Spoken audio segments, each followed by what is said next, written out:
What's going on, guys, and welcome to the final game of this semifinal of the Summer Classic 2020 between me and Ragnar. It's tied up 2-2. So far, a very, very good series. Both players playing quite well, I would say. And we're here in Game 5, so winner takes all and advances to the final. Nothing left to lose, basically. Just lay it all out in this last game. So Ragnar gets to choose first, and as a note, everyone that's picked first has won.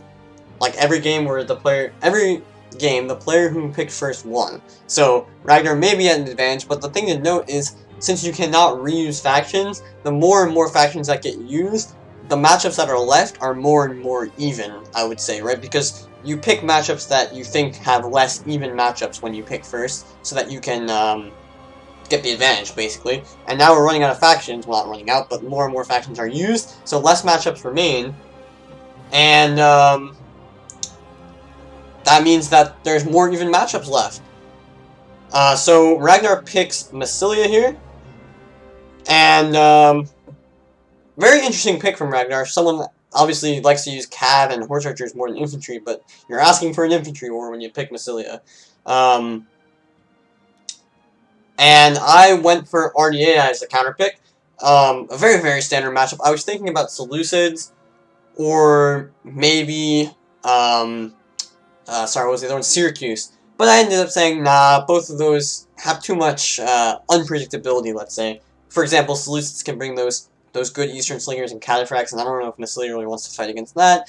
And Syracuse, they got the Sand Knights, they got the Balearics if you want, they have the Companion Cav. Too many options. Let's go for the standard RDA and Massilia matchup.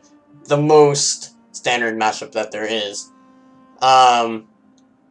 So Ragnar had the choice, but he decided to stay with Massilia, leaving me with RDA, and I was very happy about that because I do prefer RDA in this matchup slightly. Slightly, it's very close, but I really love those Illyrian Marines, man, and they will be brought in this battle. So, as much as in other games I've not gotten the best matchup, for example, in that first game, that Epirus pick was probably bad against Gedi, and then that Carthage pick for Ragnar against Armenia in the last game wasn't great. So, although some matchups have been less fair, this one definitely fair, and, crucially, picking second, I get the faction that I want, and that's really nice for a Game 5 where it's all on the line. So, let's, I guess, just get into it. Not much more to say there, and we'll see how it goes.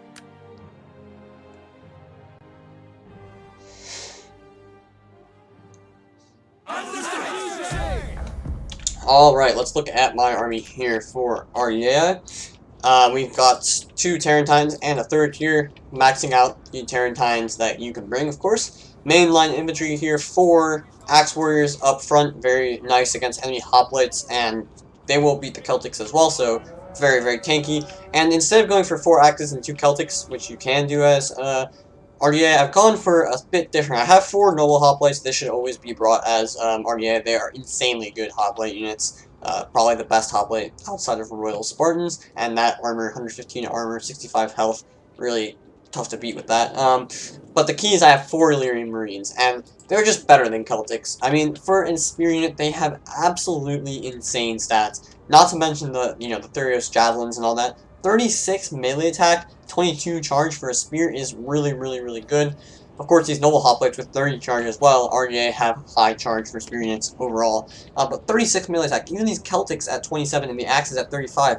Higher melee attack, of course the weapon damage is going to be lower as a spear, but also 65 armor, 55 melee defense. Again, that's going to be higher than a Celtic and higher than an Axe Warrior. So, very, very nice stats in melee. The Javelins, the range, they have it all, and I have 4 of them, so they should be very deadly. I have 3 Slingers up front here, just to round out the force. Of course, Slinger is very nice. And I'm not sure if this is true, but maybe these Slave Slingers have a higher block chance. They have less armor than the Celtic Slingers, 25 on the Celtics, 15 on the Slave Slingers, but for some reason, I remember someone telling me that they have higher missile block chance. I'll have to check that in the database and maybe report back, but we'll see why I think that as this battle progresses. And I only have 2 cav here, besides the Tarentines, 2 Illyrian cav. Just gonna keep them safe and in reserve. And just they can be a good utility use, not very useful in charging enemy units or anything. They just don't have the armor for that. But, you know, they can tie down enemy cav in melee. They're actually pretty good. And they have medium mass, which is crucial for the capping of their cost. And so that's my army. Let's go look at Ragnar's army. He has taken quite a unique army, and maybe that's why he decided to stick with Massilia. He had a plan. He's got 3 Tarentines. No point in going for 4 Tarentines against RDA. They can only bring 3. RDA can only bring 3 Tarentines. And if you bring a 4th Tarentine, it's just going to get screened off by a Marine and do absolutely nothing. Total waste of a unit. So smart from Ragnar, bringing 3 Tarentines only. And now he's put the money of his army into 4 Hippeus Lancers. And that's problematic for me. I don't have any cav, really. These Illyrian cav can't stand up to the Hippeus Lancers, so it's really going to be down to my 4 Illyrian Marines to deal with these Hippeus Lancers. And that can be a problem, because they have to use their javelins well, or I'll be in big trouble. And complementing that, he has 4 Celtic Slingers, which means potential for a kite is definitely on. All those slingers, all the cav, not much cav or slingers for me, is definitely a recipe for a possible kite. Let's look at the rest of his melee force. He does have a decent melee force, 3 Massilian Hoplites here. They will lose badly to the Noble Hoplites. Not badly, but relatively badly. He does have 4 Celtic Warriors, though, and these guys can be good, of course. But again, not super happy with that pick, because they're going to be a very vulnerable target. Even for things like Tarentine charges, even frontally, but especially from the rear against Celtics, will do great damage because of the mass and the low health and armor of the Celtics. So he's got to be careful about that. And they will lose to the Marines, they will lose to the Axe Warriors. But he didn't have money for Axe Warriors, so there's no point in harping on that too much. They'll still do very well. Levy Free in front here, 2 of them, just as an all-purpose Levy Freeman doing what Levy Freeman do, sort of thing. They could bait out javelins from all my units and stuff like that. But seeing his army, I immediately had 2 plans. Basically, one is to go into the Slinger War and just use as much ammo as possible. By looking at the ammo on my slingers, I can essentially track the ammo on his slingers if we're, you know, shooting at essentially the same rate. And if he uses, like, let's say 3/4 of the ammo on my slingers and they all die, all my slingers die, first of all, I'll kill a lot of his slingers so he won't have any men left, and he'll use a lot of his ammo, so it will be really hard to kite Noble Hoplites with their high armor with only a few slingers left and not much ammo. So that's strategy 1. And strategy 2 is to keep the ammo on my Tarentines as much as possible. Really pointless to use them against the enemy Tarentines. That's just like trading for no reason, when I could be using them on these Hippeus Lancers, who will take massive damage from Tarentine Javelins. So basically, I'm going to keep all my ammo, all my javelins, and I have a lot, with 4 Massilian, sorry, not 4 Massilian Hoplites, but 4 Illyrian Marines, 4 Axe Warriors with their javelins, and 3 Tarentines. That's a lot of ammo that can be directed against these Tarentines. If I kill these Tarentines, the infantry war is not a problem whatsoever, because I just have so much more infantry. And these Tarentines, not a threat, because I have my own Tarentines. They're not going to be doing anything against Marines and Hoplites in melee anyway. So, just got to deal with these Hippeus Lancers. That's pretty much it, but it won't be easy. Here, Ragnar is just using his Levy Freeman to throw javelins against these frontal Axe Warriors, and then he's just running away. I tried to turn fire at will also. I actually save a javelin volley on both of these units, which could be crucial, again, just to use them against the Hippeus Lancers at all costs. Now, here's why I think my slingers are doing so, have the extra block chance. With less armor, remember, 15 armor against 25, look at how much better they're doing. 68 versus 83. In a one-on-one. This unit is getting 2v1 here, so of course it's going to lose, but it still gets 16 kills at least against this slinger. And here, 66 against 66, it's close. But again, they have less armor, so shouldn't they have a higher block chance? Maybe it's not a super high block chance, like a Germanic Slinger type of thing, but it seems to be a bit higher, I think.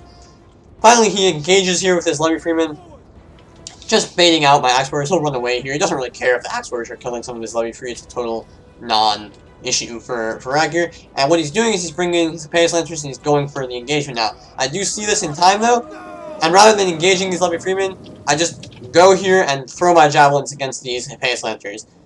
Getting a nice javelin volley, 55 Illyrian Marine javelins coming in, down to 48 here. Here he's down to 48 as well. So he took 12 losses just to kill off one Axe Warrior. That's not gonna be it for him, and he's taking even more losses now on these Hippeus Lancers.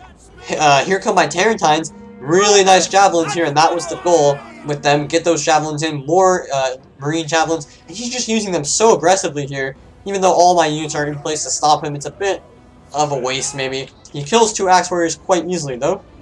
And he's getting his Celtics in on my Marines with a charge, with his Epais, nice charge there as well. But he's already lost one Epais Lancer. This one is a bit weak at 40 men. So he's relying basically on 2.5 Epais Lancers now. And he's only killed 1 Axe Warrior and gonna finish this one off. This Celtic, though, is a bit exposed, overexposed. This Noble Hoplite will have no trouble killing the the Celtic Warriors. And that's another thing, the Axe Warriors are very good at killing, well, doing more damage to Hoplites, whereas these Celtics just bounce right off of the Noble Hoplites. They won't do anything. Here again, Epais Lancer comes in. This is a fresh unit. Was 60 men. Again, dropped to 40 immediately, just so we can kill another Axe Warrior. But again, I have an extra Hoplite. Here comes his Terrantines on my Slingers, by the way. Nice charge. And it's a good thing to kill off those Slingers, because his Slingers are quite healthy still. But again, I have way more infantry. I have an extra Hoplite, I have more Illyrian Marines, and I have 4 Axe Warriors anyway. So it's not like I'm desperately needing to kill off his Celtics with my first line of Axe Warriors. If I can kill off 2 Epais Lancers almost for the cost of 4 Axe Warriors, it's good for me because my infantry is so much more healthy.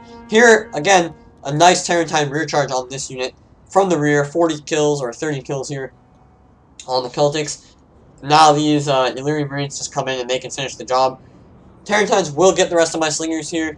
I will cost them a few men though, and you can see my Cav though is very healthy. 56 and 52, I've not used them against Epais Lancers. I will not let him get a direct charge with his Epais Lancers on my Illyrian Cav at this point in the game. It's just not worth it. They will do absolutely nothing against that kind of charge. So I need to keep them healthy. If he charges in though, I can get a counter charge with my Illyrian Cav and do some good damage in melee. Here's an example of a place where the Epais Lancers will do really, really well, getting a nice rear charge on these Illyrian Marines. But they're at 115 men, so the charge will be nice, will do a lot of damage, but it won't kill that unit. Here I get a nice charge on these Celtic Warriors, again with my Terrantines. They're just, you know, continuing their reign of terror here, just bouncing off these Celtic Warriors, getting rear charges. And again, without enemy cav in the vicinity, they're very free to do this. Whereas his Terrantines are getting chased off, shot by my Terrantines, and they lost quite a few men. I'm losing some men, of course, to the repeated charges, but it's worth it to finish off these infantry units, making back that ground that I lost in the infantry war against the initial Epais charges. But again, he lost a lot of Epais Lancers for this. Here's his Epais Lancers in melee for too long against a secondary Marine charge here, which surrounds this Celtic Warrior. It'll die very easily. My Cav gets a nice charge in here, stays, but doesn't stay for too long. Don't want to take too many losses. And now I see an opening against his Slingers. His Cav was out on the flanks. My Terrantine and Illyrian Cav sneaks through here, goes after his Slingers, and will do good damage there. His Epais Lancer General is very healthy, though, and it's going to be doing good damage on this flank where I don't have any real support. 2v1 against this Smithsonian Hoplite, going to be doing very well. 81 against 100, Noble Hoplites winning here. Here is closer, 80 against 84, so this fight is doing well, and his Terrantines could rear charge here, and they in fact probably will.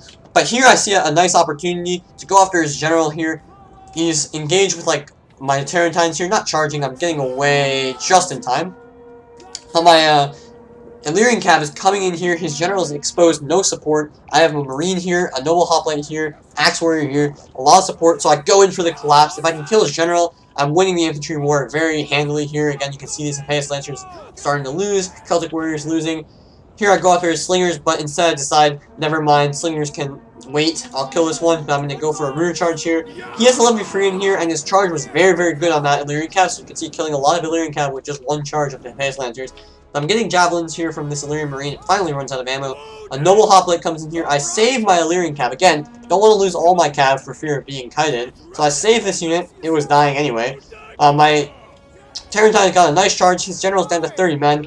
This Illyrian Cav will do very well against the Terrantines in melee, whereas the Terrantines won't actually do too badly against the Epais Lancers in melee. Yeah, of course, if the Terrantines get a charge, they're, sorry, if the Epais Lancers get a charge, they're going to do very well. But if the Terrantines are just in straight melee, the melee stats are all bad for both of these units. So they're going to stick in there, and they have high armor, so they'll do fine. Illyrian Cav, finishing off his Terrantines, his General is low on numbers, his Slingers are dying, and that means I'm going to get the win, 3-2. A very, very epic series. Went all 5 games. A lot of close games and good games from both sides. So really great series.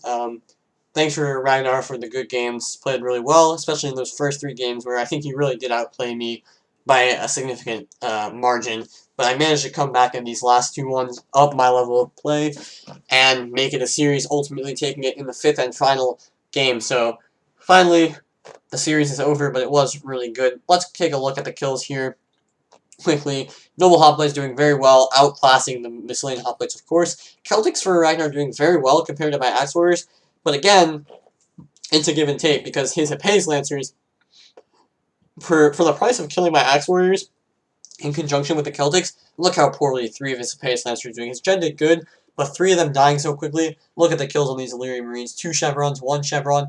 The Tarentines, 50, 70, 142. Really nice kills there on these guys, and a lot of them were on the Epes Lancers, so really nice kills there. My Slingers didn't do very much in terms of kills, but then again, neither did his, and that trade is one I'm definitely willing to take. A couple of my Illyrian Marines didn't do so well, but again, he just sold out at the beginning of the battle to kill some of my Axe Warriors and some of my Illyrian Marines, and that meant that the other guys, and the Tarentines and my Cav, did very, very well in killing the Epes Lancers. My Noble Hoplites were very, very healthy, so they could finish off the rest of his infantry force. His Celtics got a few bad engagements where they were overextended against my Noble Hoplites or against my Tarentines in the open field, so that allowed me to do really well. Levy Freeman and his Tarentines did well, but again, not as valuable kills. They were basically just slinger kills, and his Levy Freeman, whatever, they didn't really do much. So, a close battle, but in the end, his Epes Lancer trick wasn't enough to take it. Well, in the end, guys, it was a great series. Once again, just thanks to Ragnar for playing some epic games. Really nice. But it will be me moving on to the finals to face Tilo. That should be happening soon, so stay tuned for that. Should be really, really good. Best of 7 series. Thanks for watching this series, though, guys. Appreciate it. Thanks for watching. Peace out, and see you in the next one. Peace.